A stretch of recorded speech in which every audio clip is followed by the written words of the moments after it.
سورہ کہف قرآن کریم فرقان حمید کا 15واں پارہ،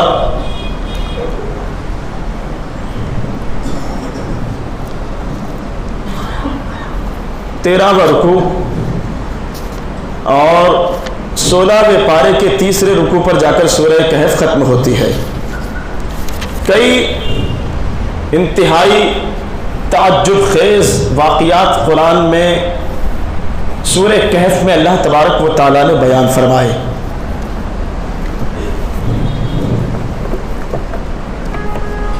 آج ہم جس حوالے سے بات کرنے والے ہیں اس پر بات کرنے سے پہلے کچھ سورہ کہف کی فضیلتیں کیا فرمایا ہے سورہ کہف کے حوالے سے، پہلے وہ دیکھ لیں اور پھر سورہ کہف کس لیے اس کو سورہ کہف کہا جاتا ہے اس پر بات کریں گے۔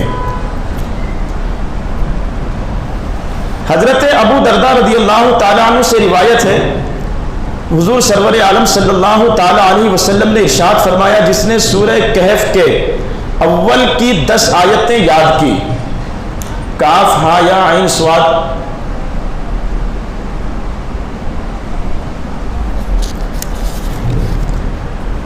یہ ہے سورہ کہف کی ابتدائی آیتیں۔ الحمدللہ الذی انزل علی عبدہ الکتاب ولم یجعل لہ عوجا، یہاں سے حضور نے فرمایا کہ جو سورہ کہف کی ابتدائی 10 آیتیں یاد کر لے اور ان کا ہمیشہ ورد کرتا رہے، پڑھتا رہے، تو وہ دجال کے فتنے سے محفوظ رہے گا۔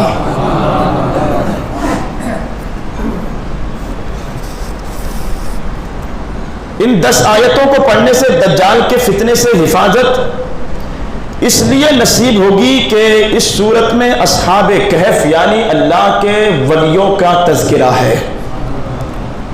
جیسے ان حضرات نے اللہ تعالیٰ سے پناہ مانگی تو انہیں دقیانوس کے شر سے اللہ نے حفاظت عطا فرمائی، اسی طرح سورہ کہف کی تلاوت کرنے والے کو اللہ تبارک و تعالیٰ دجال کے فتنے سے محفوظ فرما دے گا۔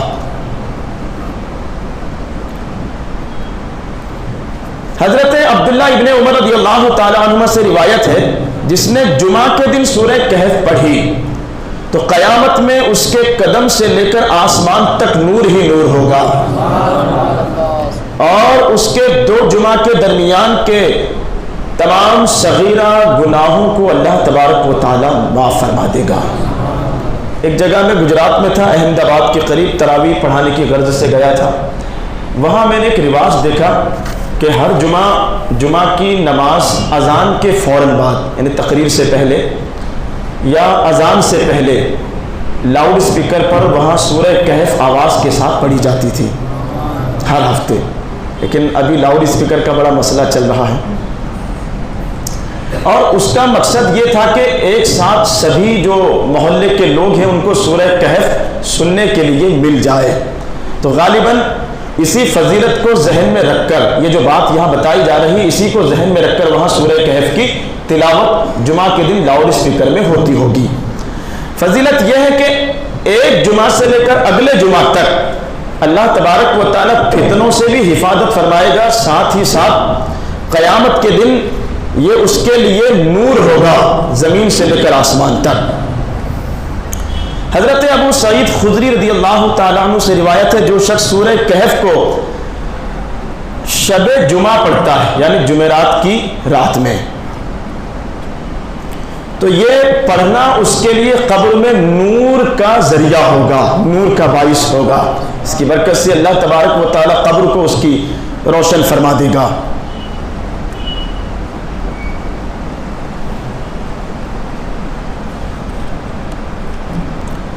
اور بھی بہت سارے فضائل جو ہیں سورہ کہف کے یہاں پر بیان کیے گئے ہیں۔ حضور نے فرمایا، راوی حضرت عبداللہ ابن فروا ہے، کیا میں تمہیں آگاہ نہ کر دوں ایسی سورت سے کہ جب وہ نازل ہوئی تو اس کی عظمت نے زمین و آسمان کے درمیانی خلا کو بھر دیا۔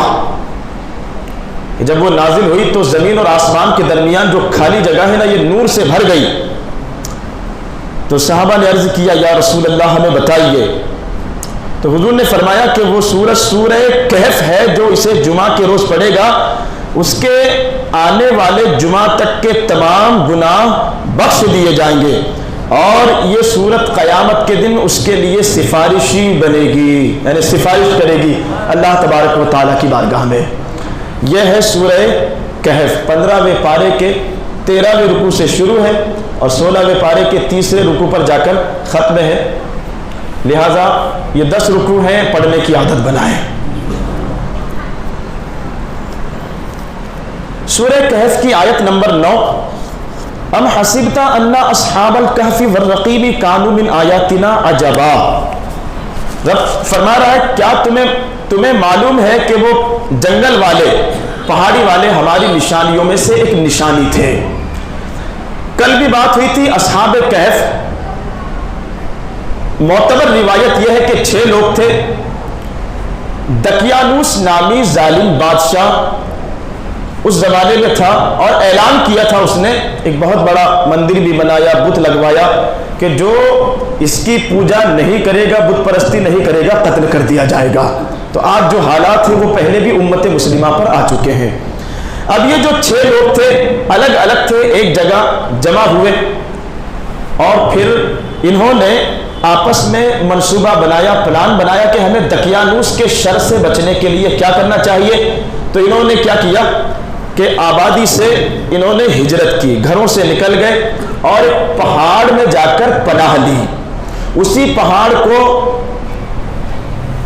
پہاڑی کی نسبت کی وجہ سے ان کو اصحاب کہف کہا جاتا ہے، یعنی پہاڑی والے۔ جب یہ پہاڑی میں پہنچے، غار میں پہنچے، پہاڑی پر ایک غار تھی، اور جب اس غار میں پہنچے تو جیسا کہ کل میں نے بتایا کہ غار کے دونوں طرف سے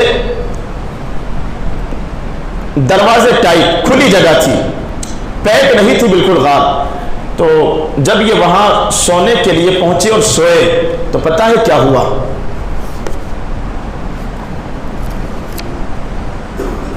قرآن کریم فرقان حمید کی یہی سورہ کہف کی آیت نمبر 19، وَتَرَى الشَّمْسَ إِذَا طَلَعَتْ تَزَاوَرُ عَنْ كَهْفِهِمْ ذَاتَ الْيَمِينِ وَإِذَا غَرَبَتْ تَقْرِضُهُمْ ذَاتَ الشِّمَالِ وَهُمْ فِي فَجْوَةٍ مِّنْهُ ذَلِكَ مِنْ آيَاتِ اللَّهِ مَن يَهْدِ اللَّهُ فَهُوَ الْمُهْتَدِي وَمَن يُضْلِلْ فَلَن تَجِدَ لَهُ وَلِيًّا مُرْشِدًا۔ آپ نے کسی کے لیے آپ نے سورج کو اپنا راستہ چینج کرتے ہوئے دیکھا؟ بولیے، کسی کے لیے، کسی بادشاہ کے لیے، کسی وزیر، کسی حاکم کے لیے، کسی شہنشاہ کے لیے کبھی آپ نے پڑھا یا سنا کہ سورج نے اپنی سمت چینج کر لی ہو؟ سورج جہاں سے نکلتا ہے وہاں سے ہٹ کر نکل رہا، جہاں غروب ہوتا ہے وہاں سے تھوڑا سا ہٹ کر غروب ہو رہا، کہیں سنا آپ نے ایسا؟ نہیں سنا نا، آج سنیں گے آپ انشاءاللہ۔ اللہ تبارک و تعالیٰ کے جو برگزیدہ بندے ہوتے ہیں، اولیاء کاملین، صدیقین، شہداء، صالحین، انبیاء کاملین، بظاہر وہ دکھنے میں ہماری طرح، لیکن ان کے مرتبے بہت بلند، نہایت ہی عرفہ و اعلیٰ، اور اللہ کی بارگاہ میں ان کی کیا شان ہوتی ہے وہ دیکھیں۔ جیسے بچہ سویا ہو، گرمی کے دن ہو، مکان کی چھت ہو، چھت پر بچہ سویا ہو، سورج نکلا، سورج کی کرنیں بچے کے چہرے پر پڑی تو مائیں کیا کرتی؟ چادر ڈال دیتی ہے، رسی پر دوپٹہ ڈال دیتی ہے تاکہ وہ سورج کی تیز کرنیں بچے کے چہرے پر نہ پہنچے، منہ پر نہ پہنچے، تو وہ چادر ڈال کر ایک طریقے سے ان کرنوں سے اپنے بچے کو بچانے کی کوشش کرتی ہے۔ ہوتا ہے نا ایسا؟ اللہ اللہ۔ اب اصحاب کہف کی عظمت کو دیکھیں، چونکہ وہ کھلی جگہ میں تھے، یعنی غار، جب سورج نکلتا تو کرنیں اندر آتی، جب سورج ڈوبتا، غروب ہوتا تو بھی کرنیں اندر آتی تھی، تو کہیں ان کی نیند میں خلل نہ پڑ جائے،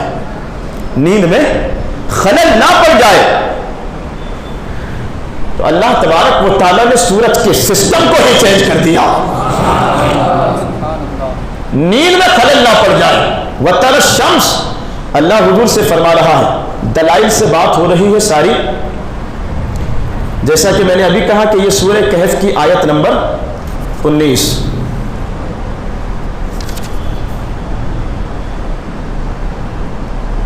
نہیں معذرت چاہوں گا، سورہ کہف کی آیت نمبر 17 ہے یہ دیکھیے، وَتَرَى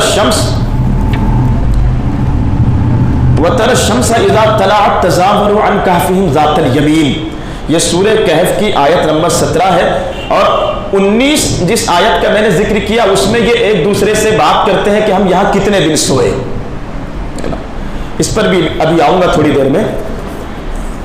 تو اللہ تبارک و تعالیٰ اپنے حبیب سے فرما رہا وَتَرَى الشَّمْسَ، محبوب آپ نے سورج کو دیکھا، وَتَرَى آپ نے دیکھا سورج کو جب وہ طلوع ہوتا، وَتَرَى الشَّمْسَ اِذَا طَلَعَتْ تَزَاوَرُ عَنْ كَهْفِهِمْ ذَاتَ الْيَمِينِ، تو جب سورج نکلتا تو تھوڑا سا رائٹ سائڈ میں ہو جاتا، کدھر ہو جاتا؟ رائٹ سائڈ میں ہو جاتا، تاکہ وہ جو اس کی کرنیں ہیں نا وہ ڈائریکٹ غار میں نہ پہنچے، اور غار میں پہنچ کر وہ جو سو رہے تھے 6 یا 7 لوگ، کہیں ان کی نیند میں خلل نہ پیدا ہو جائے، تو سورج کو سرکا دیا جاتا تھا۔ وَإِذَا غَرَبَتْ تَقْرِضُهُمْ ذَاتَ الشِّمَالِ، اور جب سورج غروب ہوتا، تو جب سورج غروب ہوتا ہے نا تو جہاں غروب ہوتا ہے وہاں سے ہٹا دیا جاتا اس کو، تاکہ اس کی جو تیز کرنیں ہیں وہ ان کی نیند میں خلل نہ ڈال سکیں۔ تو جو لوگ کہتے ہیں نا کہ کیا ضرورت ہے وسیلے کی، ہم ان کی طرح وہ ہماری طرح نہیں میرے بھائی، ان کی شان یہ ہے کہ کائنات کے نظام میں پھیر بدل کر دیا جاتا ہے۔ سمجھ میں آئی ہو بات تو بولے زور سے۔ ان کی شان یہ ہے کہ ان کی آرام کا خیال کر کے، ان کی نیند کا خیال کر کے سورج کی جو نکلنے کی جگہ ہے وہ چینج کر دی جاتی ہے، جو ڈوبنے کی جگہ ہے وہ بدل دی جاتی ہے۔ کیا آپ میں سے بھی کسی کے لیے ایسا ہوتا ہے؟ نہیں ہوتا ہے نا، تو کہاں پھر ہم ان کی طرح یا وہ ہماری طرح ہوئے۔ اللہ کے جو برگزیدہ بندے ہیں نا ان کی شان نہایت ہی عرفہ و اعلیٰ ہوتی ہے۔ اچھا یہ سوئے رہے تو کتنے سال سوئے؟ کتنے؟ جی ہاں 309 سال تک سوئے رہے غار کے اندر، اور یہ ہے وہ آیت، یہ سورہ کہف کی آیت نمبر 19، یہ صفحہ ہے 296 اور رکوع 15 ہے، اور 296 صفحے کی بالکل پہلی آیت، وَكَذَلِكَ بَعَثْنَاهُمْ لِيَتَسَاءَلُوا بَيْنَهُمْ قَالَ قَائِلٌ مِّنْهُمْ، ایک دوسرے سے بات کی، کیا بات کی ایک دوسرے سے؟ قَالَ قَائِلٌ مِّنْهُمْ كَمْ لَبِثْتُمْ، یعنی ہم کتنے دن یہاں سوئے؟ قَالُوا لَبِثْنَا يَوْمًا أَوْ بَعْدَ يَوْمٍ، تو ایک دوسرے سے کہنے لگے کہ ہم یا تو ایک دن سوئے ہیں یا ایک دن سے بھی کچھ آدھا سوئے ہیں، اس لیے کہ جب وہ سوئے تھے تو اس وقت سورج غروب ہو رہا تھا، تو ان کو لگا کہ اب سورج نکل رہا ہے تو ایک آدھ رات ہم لوگ یہاں سوئے ہیں، تو آپس میں باتیں کرنے لگے کہ چلو چھوڑو اس بحث کو کہ ہم یہاں کتنے دن سوئے ہیں، ہمارا رب جانتا ہے کہ ہم یہاں کتنے دن سوئے ہیں۔ لیکن قرآن نے بتایا کہ 309 سال تک وہ غار میں سوتے رہے، اور جب 309 سال کے بعد بیدار کیے گئے، جگائے گئے، اٹھائے گئے، تو ظاہر سی بات ہے کہ اتنا اگر کوئی بندہ سویا رہے تو جب اٹھے گا تو کیا اس کی کیفیت، کیا سچویشن ہوگی، بھوک اور پیاس سے نڈھال تھے۔ ایک دوسرے سے مشورہ کیا کہ چلو چل کر شہر کے حالات دیکھتے ہیں، پتہ کرنا چاہیے کہ دقیانوس جو بادشاہ تھا کیا اس کو ابھی بھی ہماری تلاش ہے، وہ کیا ابھی بھی ہم کو تلاش کر رہا۔ ایک بندے کو تیار کیا کہ یہ پیسے لو، 309 سال پہلے کے جو پیسے تھے وہ اس کو دے کر کہا کہ جاؤ بازار میں جاؤ، پتہ کرو کیا ہے شہر کے حالات۔ افسوس نام تھا شہر کا، شہر میں جا کر کسی ہوٹل سے کھانا لے کر آؤ۔ اب ایک بندہ یہ پہنچا بازار میں، اور جیسے ہی ہوٹل پر پہنچا نان بائی کی دکان پر، تو سب سے پہلے تو اس نے ماحول بڑا جو ہے نا عجیب محسوس کیا کہ سب کچھ بدلا بدلا لگ رہا ہے، لوگ بدلے ہوئے ہیں، ماحول بدلا ہوا ہے، شہر بدلا ہوا ہے۔ تو وہ حیرت میں تھا کہ یہ بدلاؤ اچانک ایک رات میں کہاں سے آ گیا، کیونکہ وہ ابھی تک یہی سمجھ رہے تھے نا کہ ایک آدھ رات ہم سوئے ہیں۔ تو وہ حیرت میں تھے کہ ایک رات میں اتنا بدلاؤ کہاں سے آیا. اسی حیرت کے عالم میں وہ ہوٹل پر پہنچا, کھانا مانگا, اور 309 سال پہلے کے جب سکے دیے تو وہ جو ہوٹل والا تھا اس کو شک ہوا کوئی خزانہ ہاتھ لگا ہے کیا. کیسے ہوتا ہے, کوئی خزانہ ہاتھ لگا ہے؟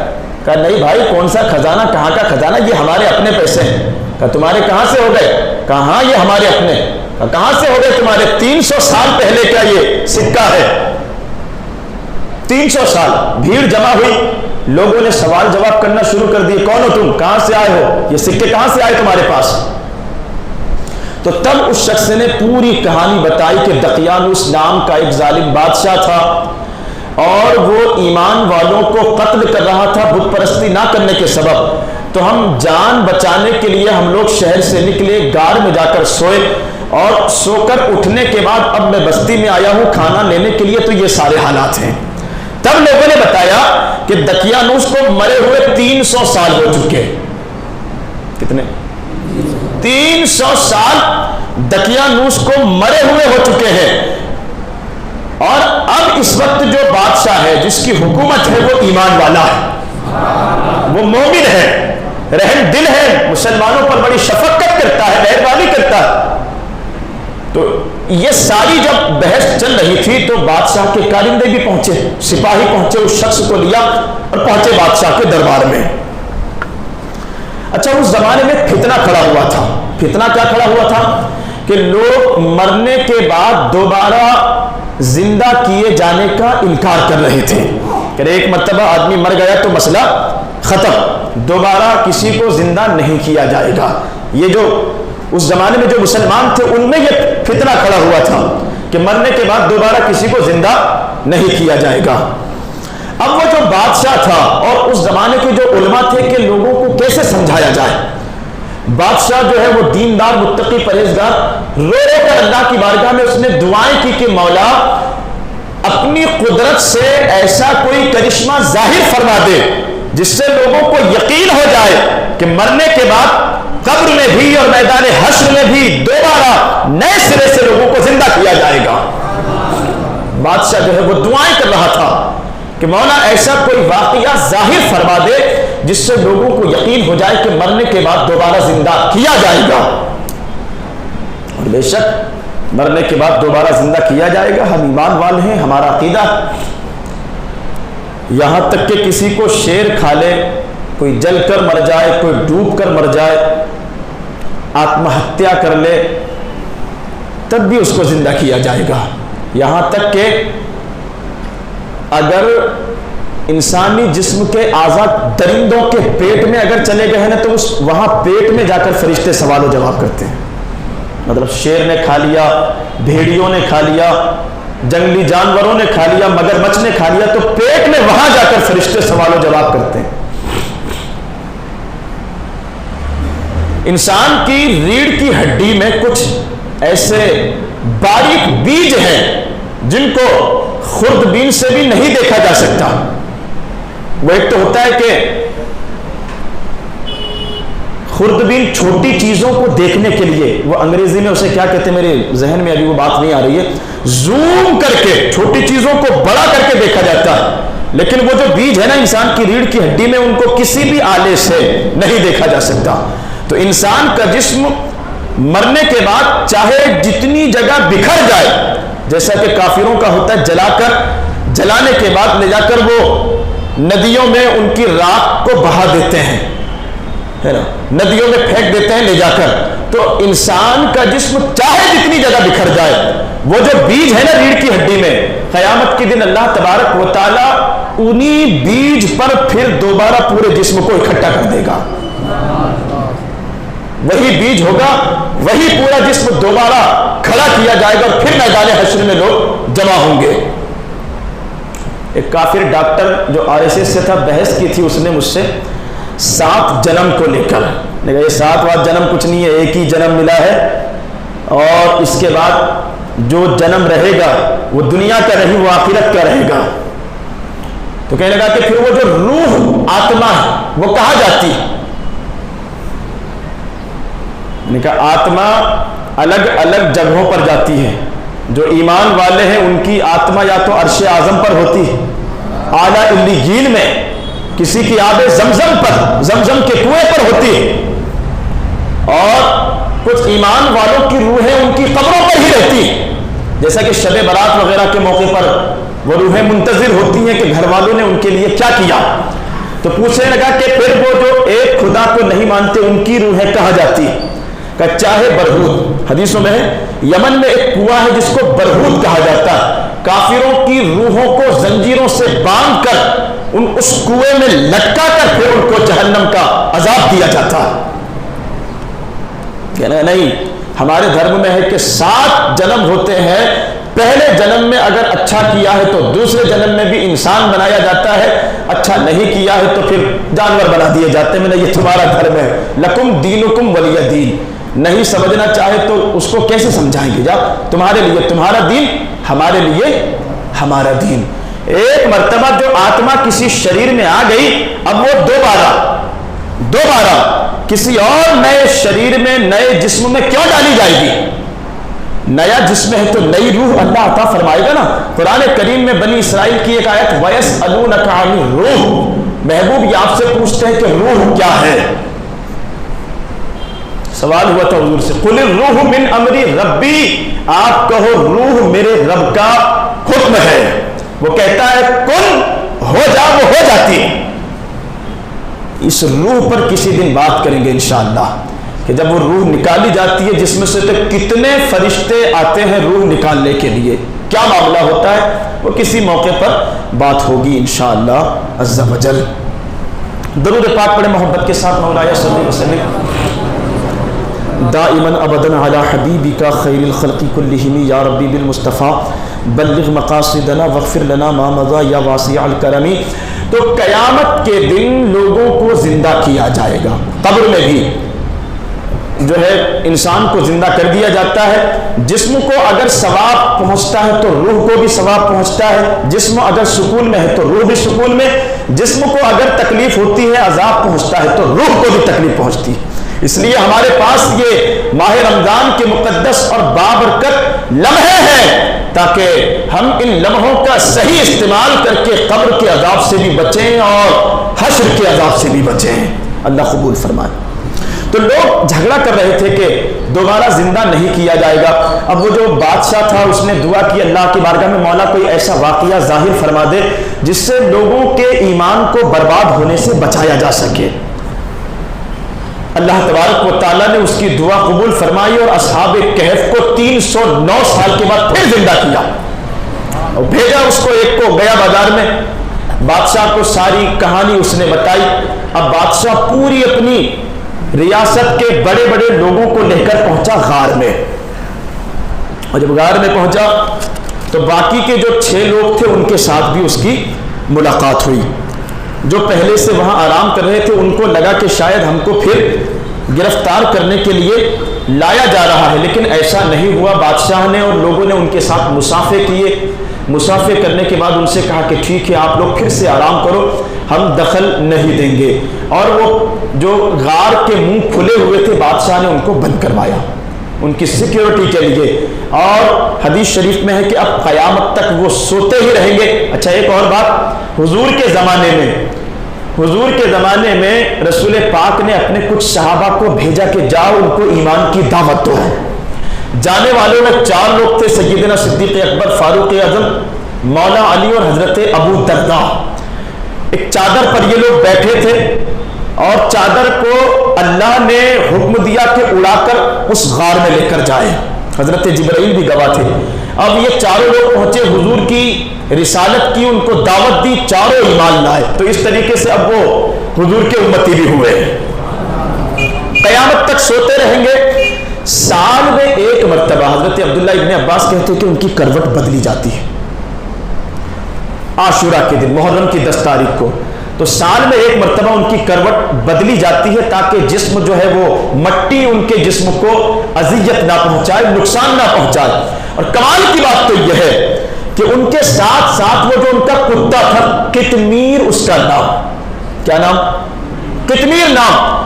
قرآن کہہ رہا ہے کہ وہ بازو پھیلا کر وہ بھی سویا رہتا ہے، جب ان کی کروٹیں بدلی جاتی ہے تو اس کی بھی کروٹ بدلی جاتی ہے.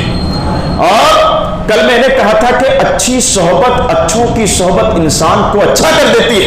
صحبت صالح ترا صالح کنت، اچھوں کی صحبت تمہیں اچھا کر دیتی ہے. صحبت طالح ترا طالح کنت، بروں کی صحبت انسان کو برا کر دیتی ہے. وہ کتا جو اصحاب کہف کے ساتھ ہو لیا، پالا ہوا نہیں تھا، وہ جا رہے تھے ان کے پیچھے ہو گیا.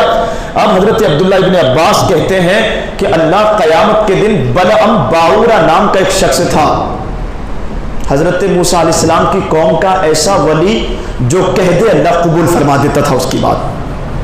اب پوائنٹ کی بات آ گئی ہے تو سن لیجئے. بلعم باورا مستجاب الدعوات، لوگ ڈرتے تھے اگر وہ چھڑی اگر غصے سے زمین پر پھینک دے، لوگ ڈرتے تھے کہ اس کی زبان سے اگر کچھ نکل گیا تو ہماری دنیا بھی برباد ہو جائے گی، آخرت بھی برباد ہو جائے گی. اس کی شکل میں یہ جو کتا تھا اصحاب کہف کا قطمیر، اس کو جنت میں داخل کیا جائے گا. آپ سوچیں گے پھر اس کا کیا بنا؟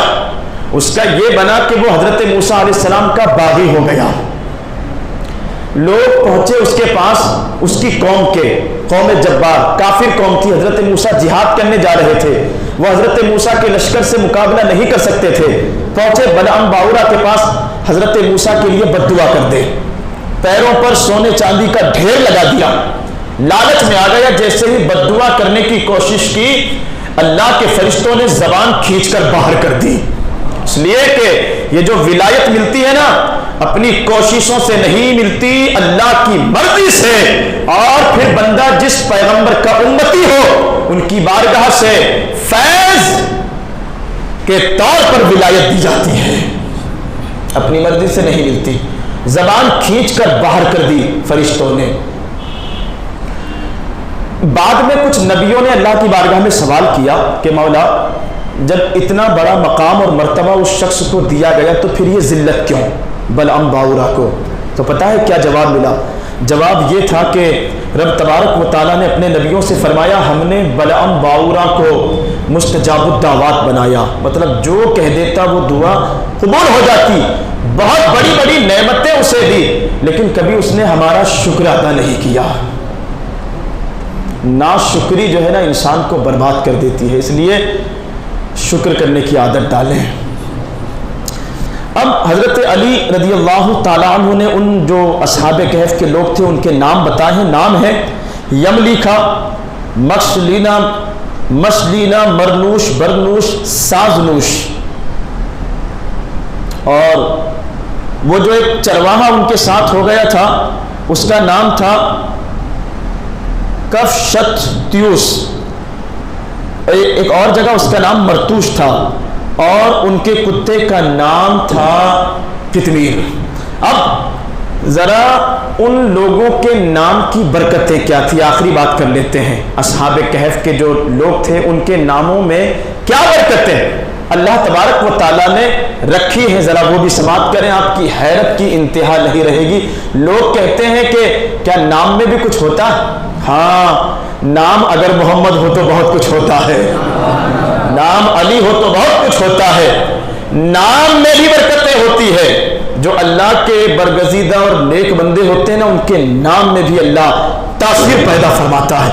یہ میرے ہاتھ میں تفسیر روح البیان شریف جلد 8، اس میں 2 پارے کا خلاصہ ہے، 15 اور 16. ابھی 15ویں پارے کے سورہ کہف کی ہم بات کر رہے ہیں. یہ دیکھ لیے صفحہ نمبر ہے 342. ٹھیک ہے، 342 343. یہاں اصحاب کہف کے نام میں کیا ہے وہ سنیں آپ. حضرت عبداللہ ابن عباس، یہ عبداللہ ابن عباس حضور کے چچا زاد بھائی تھے. حضور نے دعا کی تھی ان کے لیے کہ مولا انہیں دین کی سمجھ عطا فرما. وہ کہتے ہیں کہ اگر ان لوگوں کے نام، اصحاب کہف کے نام، ایک کپڑے پر لکھ کر جلتی ہوئی آگ میں اگر وہ کپڑا ڈال دیا جائے تو آگ بجھ جائے گی. جلتی ہوئی آگ میں اگر یہ اسماء، مطلب یہ نام لکھ کر بچے کے سرہانے تکیے میں اگر رکھ دیے جائیں تو وہ جو بچے رات بھر روتے رہتے ہیں، نہ خود سوتے ہیں نہ ماں باپ کو سونے دیتے ہیں، ان کا رونا بند ہو جائے گا. سبحان اللہ. ارے بولیے. یہ نام کسی لکڑی پر لکھ کر اگر کھیت میں فصلوں کو نقصان ہوتا ہے تو کھیت میں کسی لکڑی پر لکھ کر لکڑی کو گاڑ دیا جائے تو اللہ تبارک و تعالیٰ وہ جو کھیتی میں فصلوں کو نقصان ہوتا ہے اس کی حفاظت فرمائے گا۔ جن لوگوں کو ٹائیفائڈ یا ملیریا کا بخار اترتا نہیں ہے، ہر دوسرے دن تیسرے دن بخار آ جاتا ہے، تو ایسے ٹائیفائڈ کے مریضوں کے لیے ہے اصحاب کہف کے نام کو لکھ کر تعویذ بنا کر گلے میں لٹکا دیا جائے، ٹائیفائڈ کے بخار سے اللہ حفاظت فرما دے گا۔ درد رہتا ہے سر میں کسی کو ہمیشہ بہت زیادہ، ان کے نام لکھو، اردو میں لکھوا کر اس کو لپیٹ کر جب بھی سر میں درد ہو سر پر باندھ لیا کرو، درد سر سے اللہ حفاظت فرما دے گا۔ کسی کو مقام اور مرتبہ دبدبہ رعب کسی کو چاہیے کہ 100 میں چلا جائے تو لوگ ڈرے، دبدبہ ہو اس کا، پولیس تھانے میں کورٹ کچہری میں بھی اگر پہنچ جائیں تو وہاں بھی آپ کو عزت ملے، اگر چاہتے ہو ایسا ہو ان کے نام کا تعویذ بنا کر لیمینیشن کر کے جیل میں رکھیں، اللہ دبدبہ عطا فرمائے گا۔ کسی بچے کی ولادت کا مسئلہ ہو اور ڈاکٹروں نے کہہ دیا ہو کہ سیجیئر کرنا پڑے گا، 1,00,000 روپے خرچ آ جائے گا، بچہ ٹیڑھا ہو گیا ہے، ایسا ہو گیا ہے ویسا ہو گیا ہے، اصحاب کہف کے نام کا تعویذ لکھ کر، وہ تعویذ زعفران سے لکھ کر پانی میں ڈال کر وہ پانی جو ہے اس لیڈی کو پلائیں، اللہ تبارک و تعالیٰ درد زہ سے حفاظت فرما کر آسانی کے ساتھ بچے کی ولادت عطا فرما دے گا۔ کوئی شخص سفر میں ہے اور ڈر ہو کہ کہیں دشمن حملہ نہ کر دیں، اور آج کے زمانے میں یہ کبھی بھی ہو سکتا ہے، اس لیے مسلمانوں ہمیشہ تیار رہو، ہے نا، کسی بھی خطرے کے لیے آج کے زمانے میں ہمیشہ تیار رہو، ہے نا، غفلت کی زندگی مت جیو۔ بہت سارے منصوبے اور پلاننگ ہے آپ کے خلاف پیٹھ پیچھے چل رہے ہیں، جن لوگوں کے ساتھ آپ کاروبار بھی کرتے ہیں نا، وہ بھی بھلے ہی منہ پر میٹھا بول لیں لیکن بظاہر وہ آپ کے دشمن ہیں، اس لیے ہمیشہ جب بھی گھر سے نکلیں تو پوری سیفٹی اور سیکیورٹی کے ساتھ گھر والوں کو بتا کر جائیں کہ کہاں جا رہے ہیں، موبائل ساتھ میں رکھیں۔ موبائل پر لوگ کیا کرتے ہیں، وہ اسکرین پر لاک لگا دیتے ہیں، لاک مت رکھو اسکرین پر، اس لیے کہ کہیں پھنس گئے، کسی کے ہاتھ اگر موبائل لگا تو کم از کم وہ فون کر کے آپ کے دوست و احباب کو خبر تو کر دیں گے، لاک لگا ہوا ہے تو وہ موبائل پھر کیسے کوئی استعمال کر پائے گا، اس لیے اسکرین پر لاک مت لگاؤ۔ کبھی بھی جہاں بھی جائیں تو پوری طرح جہاں جا رہے ہیں وہاں بھی رشتہ داروں کو بتا دیں، گھر والوں کو بھی بتا دیں، پوری طریقے سے آج کے ماحول میں اپنے آپ کو غفلت میں نہ رکھیں، بیدار رکھیں، ہوشیار رکھیں۔ ڈر ہو کہ کہیں کوئی حادثہ نہ ہو جائے، اصحاب کہف کے نام لکھ کر ان کے نام کا تعویذ بنا کر لیمینیشن کر کے اپنی جیب میں رکھیں۔ اللہ نے اگر چاہا تو زمین و آسمان کی کوئی شے آپ کو نقصان نہیں پہنچائے گی، اس کی مرضی اگر ہو، اللہ نے چاہا اگر تو زمین و آسمان کی کوئی شے آپ کو نقصان نہیں پہنچائے گی۔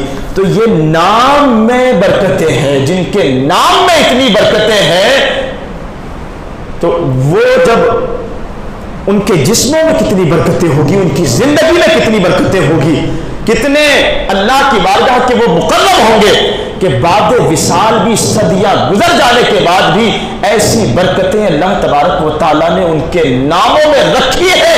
میں نہیں کہتا، یہ حضور کے صحابہ بیان کر رہے ہیں، یہ حضور کے صحابہ بیان کر رہے ہیں۔ اس سے ایک بات سمجھ میں آئی کہ اہل سنت والجماعت میں جو عقیدہ ہے کہ ہم اللہ کے ولیوں کا واسطہ اور وسیلہ دے کر جو دعائیں کرتے ہیں رب کی بارگاہ میں اور پھر رب کا کرم مانگتے ہیں، یہ قرآن سے ثابت ہے۔ سمجھ گئے آپ ذرا؟ جی ہاں، یہ قرآن سے ثابت ہے، یہ عقیدے ہمارے اپنے بنائے ہوئے نہیں ہیں۔ جن حضرات کو اصحاب کہف کے نام چاہیے وہ کسی بھی وقت نمازوں کے ٹائم کے علاوہ آ کر ملیں، اصحاب کہف کے نام انشاءاللہ میں آپ کو لکھ کر دے دوں گا، اور ان ناموں سے آپ جو ہے پھر فائدہ اٹھانے کی کوشش ضرور کریں۔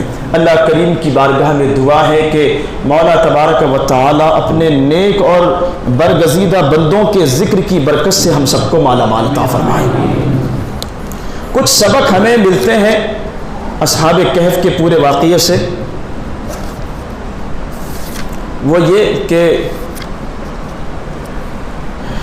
موت آتی ضرور ہے لیکن فنا کر دے، بالکل ختم کر دے، ایسا نہیں ہوتا۔ بعد وصال بھی جو ولی ہیں، جو شہداء ہیں، وہ جو صالحین ہیں، وہ زندہ ہوتے ہیں اور انتقال کے بعد بھی ان کی مزارات سے جو فیض کا سلسلہ ہے وہ جاری رہتا ہے۔ دوسری بات، ایمان والوں کو ہر زمانے میں ستایا گیا، ایسے حالات پہلے بھی بنے، آج بھی ہیں۔ ہمیں چاہیے کہ ہم یہ جو بزرگ ہیں ان کے واقعات سے سبق حاصل کریں۔ جو لوگ ڈٹے رہتے ہیں نا اپنے ایمان پر، اللہ تبارک و تعالیٰ ان کے لیے وہ اسباب بنا دیتا ہے کہ دنیا سوچ نہیں سکتی۔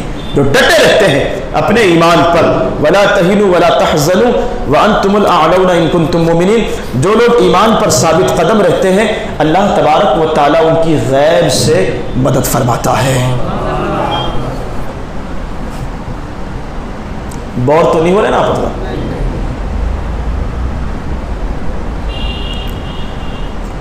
کتا نجیس و ناپاک ہوتا ہے، مسئلہ آ گیا ہے تو سن لیں۔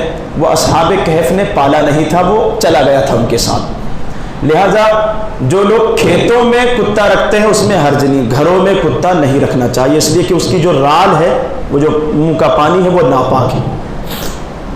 جس گھر میں کتا ہو یا جس گھر میں جاندار کی تصویریں لگی ہو، لوگ کرتے ہیں نا کہ وہ جاندار کی تصویریں بنا کر گھروں میں لگاتے ہیں، یا جس گھر میں ایسا شخص جس پر غسل واجب ہے اور وہ ناپاک ہے، غسل نہیں کرتا، وہاں رحمت کے فرشتے نہیں آتے۔ لہذا چاہتے ہیں اگر کہ رحمت کے فرشتے آپ کے گھروں میں آئے تو کتے کو گھر میں نہ رکھیں، کھیتوں میں رکھ سکتے ہیں۔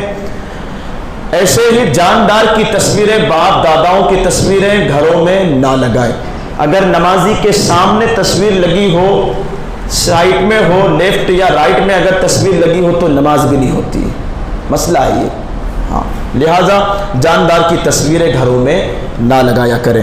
اور جب بھی غسل، مردوں کے لیے غسل واجب ہو آپ پر تو فوراً غسل کر لیا کریں، ورنہ رحمت کے فرشتے گھروں میں نہیں آتے۔ عورتوں کے لیے اس سے چھوٹ ہے، وہ مہینے میں کچھ ایام جو ان کے ہوتے ہیں اس میں عورتوں کے لیے چھوٹ ہے۔ کتا نجیس و ناپاک ضرور ہے، لیکن حضرت حسن بصری فرماتے ہیں کہ اس میں 10 عادتیں ایسی ہے کہ اگر ایمان والے ان عادتوں میں سے کسی ایک کو بھی اگر اپنا لینا تو بیڑا پار ہو جائے۔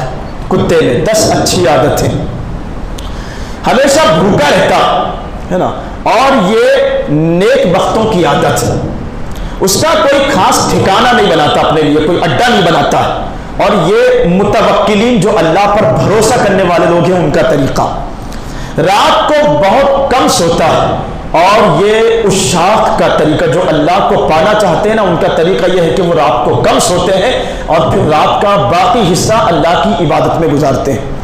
جب مرتا ہے تو اس کے پاس کوئی پراپرٹی وغیرہ نہیں ہوتی اس کی، اور یہ زاہدین کا طریقہ، اپنے مالک کا وفادار ہوتا ہے، مالک اگر ظلم بھی کرے نا تو اس سے تعلق نہیں توڑتا۔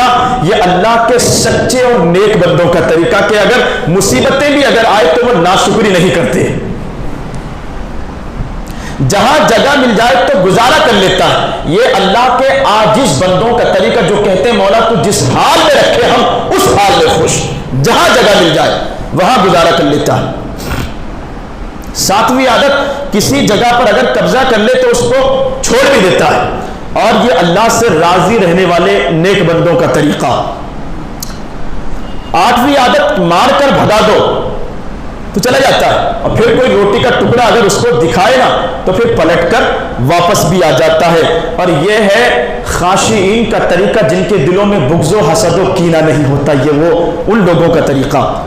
جب کھانا لایا جاتا ہے تو آرام سے بیٹھ کر دیکھتا رہتا ہے، چھیننے کی جرأت نہیں کرتا، یہ مسکین لوگوں کا طریقہ ہے۔ اور جس جگہ کو چھوڑ کر چلا جائے اس کے لیے واپس لوٹنے کا نام نہیں لیتا، اور یہی مخزون لوگوں کا طریقہ ہے۔